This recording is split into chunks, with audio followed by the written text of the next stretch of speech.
12 अप्रैल हनुमान जयंती के मौके पर आज गांव सुबाणा के बाबा शालिग्राम मंदिर के मुख्य द्वार का भाजपा के राष्ट्रीय सचिव ओम प्रकाश धनखड़ ने उद्घाटन किया। करीब 30 लाख रुपए की लागत से नंदकिशोर जांगड़ा बाबेपुर, पुष्पेंद्र जांगड़ा बाबेपुर, जोगिंदर ठेकेदार बाबेपुर के परिवार द्वारा इस द्वार का निर्माण कराया गया। नंदकिशोर बाबेपुर के परिवार द्वारा बनवाए गए इस मुख्य द्वार का उद्घाटन ओम प्रकाश धनखड़ द्वारा आज किया गया। कार्यक्रम में भाजपा नेता राजपाल जांगड़ा, जांगीड़ सभा प्रदेश अध्यक्ष खुशीराम जांगीड़, मनमोहन खंडेलवाल, प्रदेश मीडिया प्रभारी जांगीड़ सभा जांगड़ा मुंडा हेड़ा, राजेश जांगड़ा भूरावास सहित अनेक प्रमुख लोग उपस्थित रहे। हमारे सुबाणा गांव का पवित्र शालिग्राम का जो मंदिर है ये बहुत जागृत मंदिर है।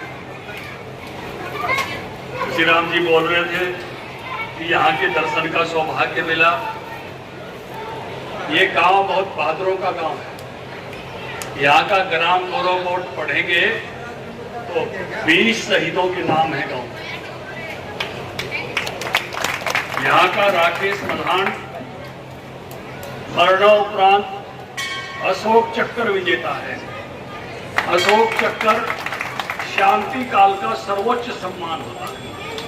जैसे युद्ध काल में परमवीर चक्र दिया जाता है, ऐसे शांति काल में अशोक चक्र सबसे बड़ा सम्मान है।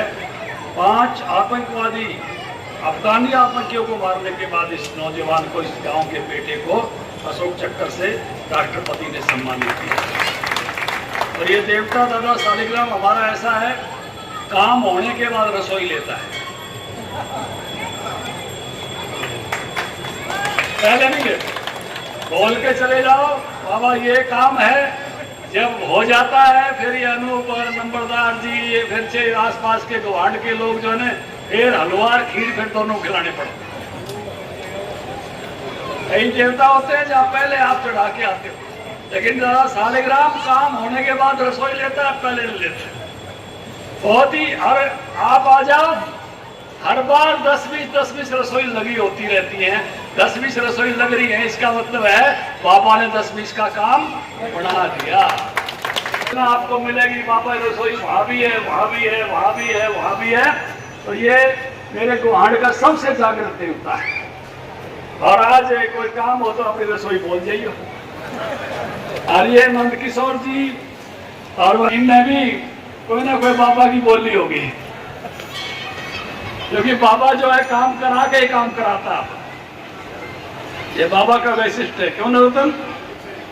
बहुत ही शानदार दरवाजा बना है, भव्य है, दिव्य है। मैं परिवार को बहुत अभिनंदित करता हूँ, बधाई देता हूँ कि बहुत शानदार गेट बनाया। हमें शोभा बढ़ेगी, मंदिर की शोभा बढ़ेगी तो जो है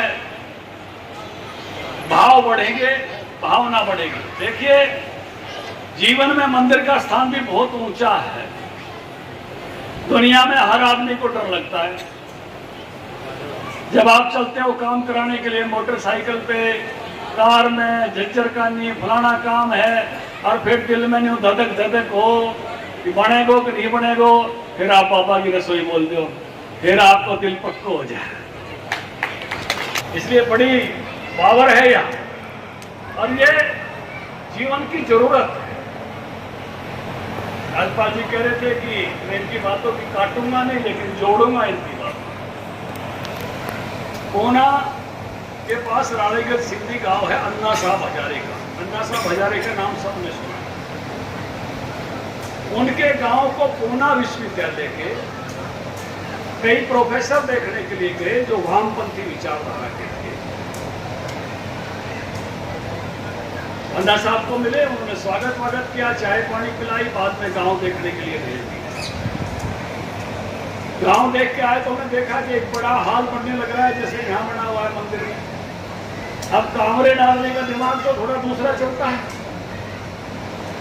उन्होंने कहा कि बाबा जी ये हॉल इतना बड़ा यहाँ बनवा रहे, इसको स्कूल में बनवाते तो ज्यादा अच्छा तो नहीं था। तो अन्ना साहब हजारे ने कहा आपने गांव देखा? बोला भी देखा। बोला हमारे गांव में एक अल्फांसो आम का बाग है, वो देखा? बोला जी वो नहीं देखे। बोला एक बार देख के आओ। एक नौजवान साथ भेज दिया और वहां बाग में गए, बहुत आम लगे हुए, नीचे भी पड़े हुए। वहां जो एक बंदा था उसने आम लिए, खिलाए, बैठाए, बड़े अच्छे आम खिला के भेजे। वापिस आए, अल्फांसो दशहरी से भी अच्छा हो। अन्ना साहब के बाद दोबारा आगे बोले, अन्ना साहब ने कहा बाग देखा? बोला देखा। आम लगे हुए थे? बोला बहुत लगे हुए, नीचे भी पड़े हुए। तो उन्होंने कहा कि आप पूना विश्वविद्यालय से आए हो, पूना यूनिवर्सिटी से आए हो, वहाँ आम के पेड़ हैं? बोला जी बहुत है। आम लगते हैं? बोला जी लगते हैं। ऐसे ही फल लगता है? बोला ना जी, कच्चे तोड़ ले जाते हैं। दीवारें फांद फांद के कच्चे भी तोड़ ले जाते हैं, वहां फल ऐसा लगता नहीं, ऐसा गिरा हुआ नहीं मिलता। तो बोला आपका तो विश्वविद्यालय है। ये गांव के लोग आम नहीं तोड़ के ले जाएं, वही पड़े रहें, ये संस्कार देने का काम मैं इस मंदिर में करता हूं, इसलिए यह हाल बनवा रहा हूं।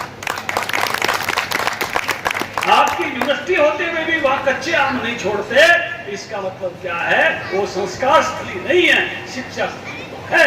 हमारे मंदिर हमारी संस्कार स्थली। शिक्षा के साथ साथ अगर संस्कार नहीं रहे तो शिक्षा तो कभी भी बदल जाती है।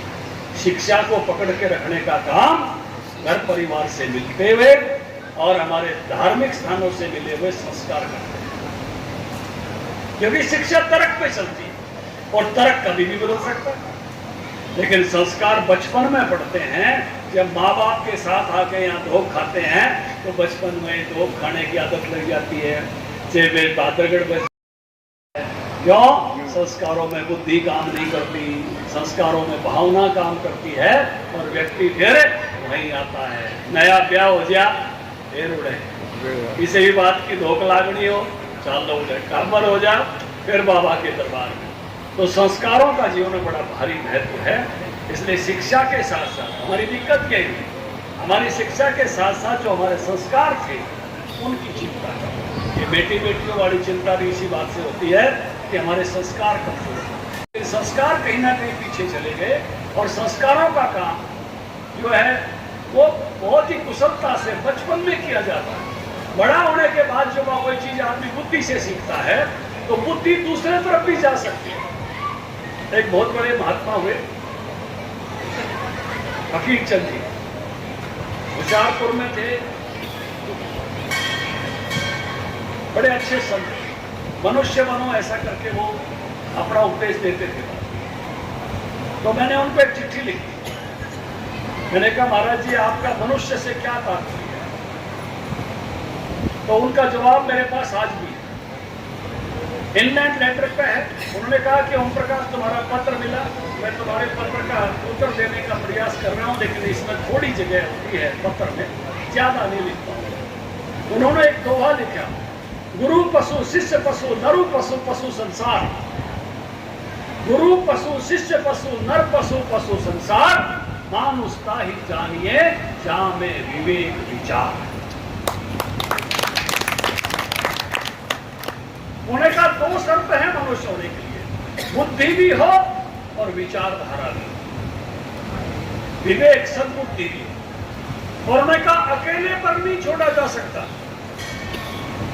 खाली विचारधारा रही और बुद्धि नहीं रही तो कट्टरपंथी हो जाएगा, अटक जाएगा, गड़बड़ हो जाएगी। बहुत सारे धर्म और पंथ अटके हुए हैं कट्टरपंथी।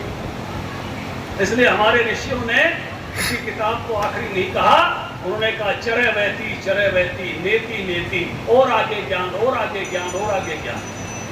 और जब किसी शिष्य ने ज्यादा जोर दिया तो गुरु ने कहा आत्म दीपो भवे, अपनी आत्मा के प्रकाश में चल, मैंने जी तुम्हें ज्ञान कर दिया। और उन्होंने कहा खाली बुद्धि पर छोड़ दिया तो भी गड़बड़ हो जाएगी, बुद्धि किसी भी दिशा में जा सकती है। बुद्धि को विचारधारा थामना पड़ेगा और विचारधारा में कमी नहीं आए, इसलिए विवेक थामे, दोनों चीजें होंगी तो आगे जाओगे। इसलिए दोनों चाहिए।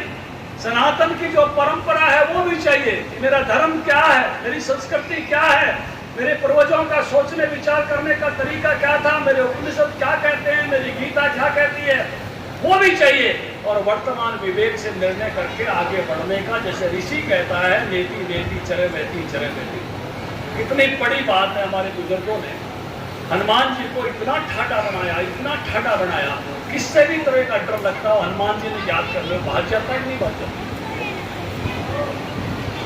अब डर क्या है? एक विचार है। हनुमान जी क्या है? एक विचार है। डर का विचार होता है, हनुमान जी का विचार ठाडा है। ठाडा ऐसे नहीं बना, हमारे इन महात्माओं ने, बुजुर्गों ने तपस्या कर करके हमको समझा के उस विचार को इतना ठाडा बना दिया कि उसके सामने कोई डर उठता ही नहीं। बताओ गलत कह रहा हूं? हनुमान जी को कभी जब थोड़ा सा डर लगे तभी याद कर लेते। क्यों चरण सिंह जी? हर तरह के भय को भगा देता है। विचारों की ऐसी प्रबल शक्ति ही, जैसे हनुमान जी ने हमारे ऋषि मुनियों ने आहूत की है, विचारों की ऐसी प्रबल शक्ति ही हमको आगे ले, उस प्रकार की प्रबलता, उस प्रकार की तेजस्विता, एक कनेक्ट है। ये केवल दबार नहीं है, परिवार का एक कनेक्ट है धार्मिकता के साथ, एक संबंध है, आस्था है। आने वाली पीढ़ी भी आएंगे तो उस बात को याद करेंगे। आपके दादा परदादा ने कोई दान का काम किया हो, आपको भी वो संस्कार देते हैं कि उन्होंने इतना अच्छा काम किया। आपकी अगली पीढ़ियों में उस प्रकार का गौरव भी आता है, उसके संस्कार भी आते हैं, आप भी वैसा बनने का प्रयास करते हैं। मैं परिवार का बधाई देता हूँ, परिवार को अभिनंदन करता हूँ। और आप सब लोगों ने भी जो समय निकाल के, मैं देरी से आया इसके लिए जैसे मैंने कहा क्षमा प्रार्थी हूँ, लेकिन आज जगह जगह बाबा के, हनुमान जी के भंडारे चले हुए थे उनके जन्मदिन में, उसमें आज कई जगह हाजिरी थी। और बाबा के यहाँ आने का आप लोगों ने, राजपाल जी ने और सारी टीम ने, जया किशन जी ने, ये आए थे मेरे पास, रंगड़ा परिवार, बाबे पुरवाड़ा, तो इन सब ने जो निमंत्रण दिया। और खुशी राम जी भी आज आए, हमारे संजय जी भी, जिला पार्षद भी हमारे आए, मनमोहन खंडेलवाल जी बहुत अच्छे पत्रकार हैं, ताज़ा समाचार आपको पहले दिन दे देते हैं। इनकी टैगलाइन ही ये होती है कि भाई कल के समाचार आज ही पढ़ लें। और हमारे जो है ब्लॉक समिति के चेयरमैन भी हमारे बीच में पधारे, और आसपास के सब जो मौजूद हाजिरी है वो पहुँची है। आप सब का अभिवादन करते हुए मैं पुनः अपनी तरफ से धन्यवाद करता हूँ। इस मौके पर मुझे आज बाबा के मंदिर में आने का, ये द्वार की समर्पित करने की इस प्रक्रिया का हिस्सा बनाने का आपने जो अवसर दिया, सबको बहुत बहुत आभार। बोले जय श्री राम, बोल बाबा सालिग्राम की, बोल बाबा सालिग्राम की।